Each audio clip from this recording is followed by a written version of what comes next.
Hello everyone, I am Nidhi Kumari, Assistant Professor in Physics, GD Government Girls College, Alwar. आज हम PSC part third का third paper nuclear and particle physics पढ़ रहे हैं। इससे पहले हम प्रीवियस लेक्चर में लेक्चर फर्स्ट में न्यूक्लियर एंड पार्टिकल फिजिक्स की यूनिट 1 स्टार्ट कर चुके थे। यूनिट 1 प्रॉपर्टीज़ ऑफ न्यूक्लियस हम जिसमें पढ़ रहे थे और उसमें हमने थॉम्पसन एटॉमिक मॉडल और रदरफोर्ड एटॉमिक मॉडल की बात की थी। आज ये लेक्चर 2 है। लेक्चर 1 में हमने थॉम्पसन एटॉमिक मॉडल जो कि एटम का जो मॉडल प्रपोज किया था प्लम पुडिंग मॉडल, उसकी बात करी थी, जिसमें रदरफोर्ड एटॉमिक मॉडल ने उस मॉडल को प्रीवियस जो थॉम्पसन का मॉडल था उसे अपने एक्सपेरिमेंट के थ्रू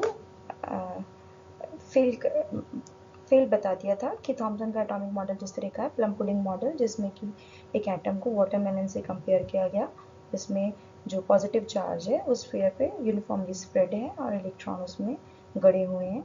इस तरह का जो कॉन्सेप्ट थॉम्पसन का था एटम को लेकर, वो रदरफोर्ड ने अपनी स्कैटरिंग के द्वारा उसे गलत ठहरा दिया और कहा कि जैसा थॉम्पसन बता रहे हैं एटम का मॉडल, ऐसा एटम का मॉडल नहीं है, एटम का स्ट्रक्चर कुछ अलग तरीके का है।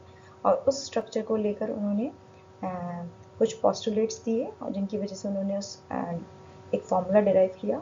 रदरफोर्ड की जो स्कैटरिंग करी हुई वो अल्फा स्कैटरिंग थी, अल्फा पार्टिकल को स्कैटर्ड करवाया गया थ्रू मेटल और मेटल यूज़ किया गया वो गोल्ड फॉइल यूज़ करी गई। ये है रदरफोर्ड की अल्फा स्कैटरिंग। यहाँ अल्फा पार्टिकल और न्यूक्लियस का इंटरेक्शन शो हो रहा है।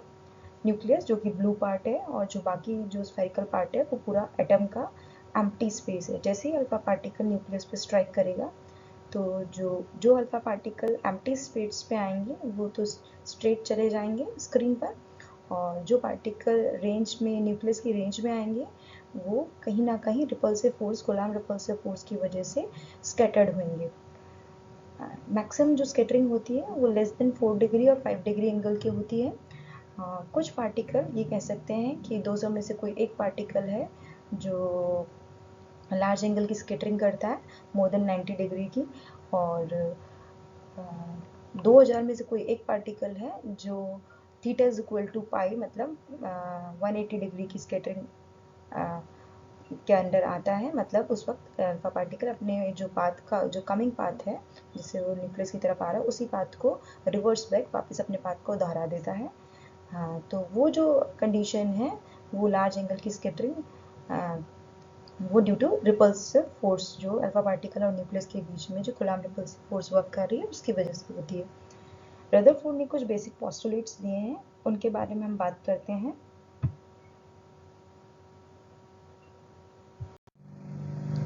पोस्टुलेट्स जो रदरफोर्ड ने पोस्टुलेट्स दिए हैं जिन्हें अजम्पशंस या अभिधारणाएं कहा जा सकता है। 4 पोस्टुलेट्स हैं, 4 अजम्पशंस हैं रदरफोर्ड की, जिनके बेसिस पे उन्होंने स्कैटरिंग फॉर्मूला डिराइव किया।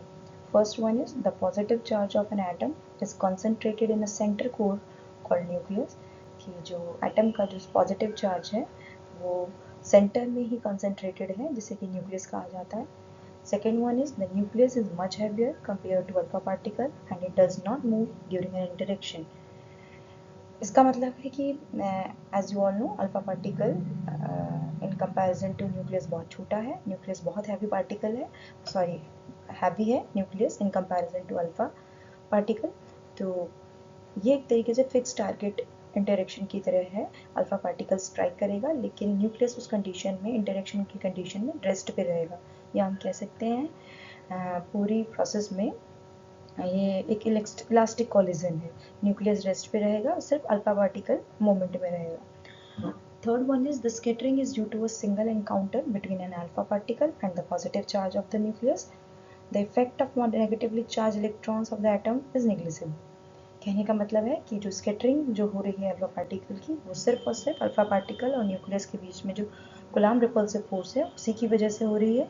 जो इलेक्ट्रॉन है उसका जो नेगेटिवली चार्ज इलेक्ट्रॉन है उसका जो कंट्रीब्यूशन है स्कैटरिंग में वो नेग्लिजिबल है।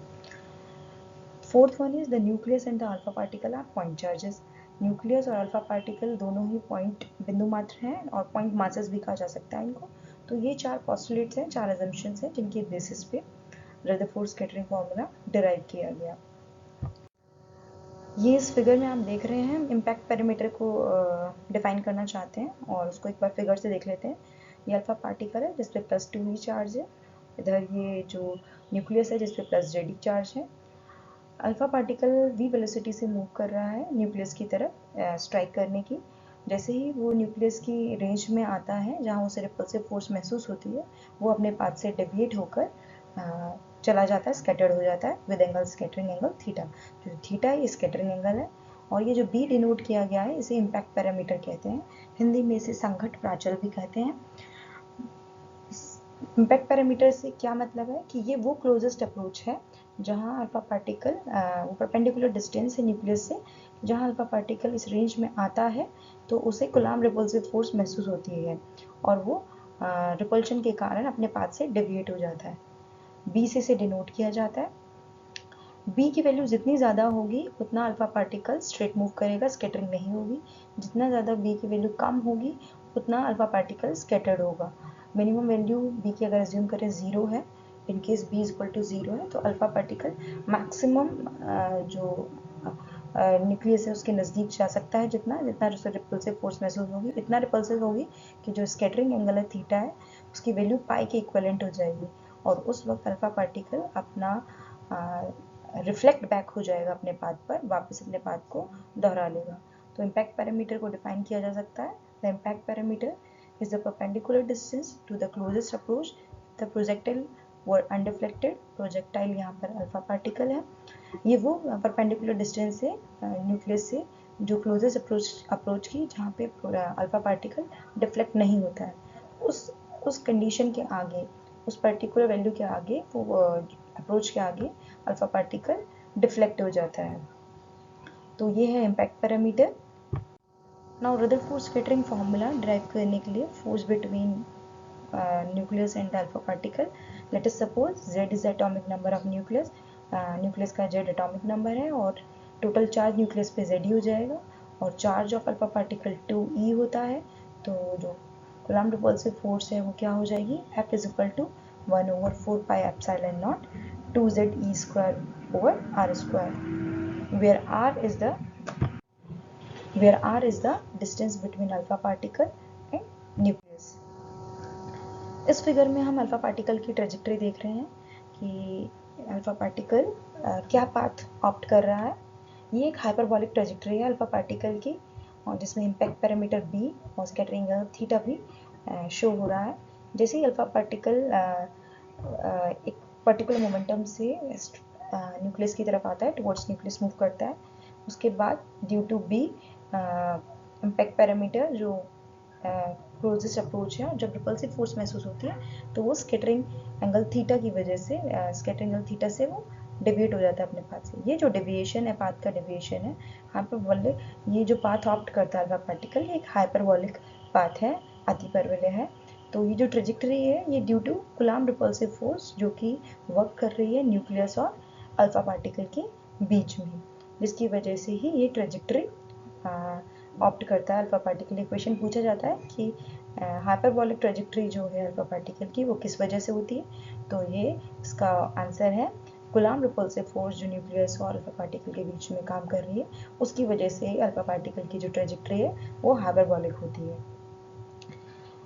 नेक्स्ट लेक्चर में हम ये जो अल्फा पार्टिकल की जो स्कैटरिंग हुई है उससे जो हम एक फॉर्मूला डिराइव करेंगे जो कि तो रिलेशन होगा स्कैटरिंग एंगल थीटा और इम्पैक्ट पैरामीटर b के बीच में, जहाँ b और थीटा के ऊपर में रिलेशन निकाला जाएगा कि थीटा की डिपेंडेंसी b पे कितनी है, थीटा पे कितना फ़र्क पड़ता है b की वैल्यू से।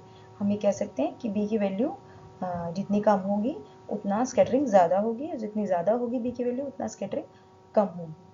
तो नेक्स्ट लेक्चर में हम डेरिवेशन सॉल्व करेंगे। Thank you.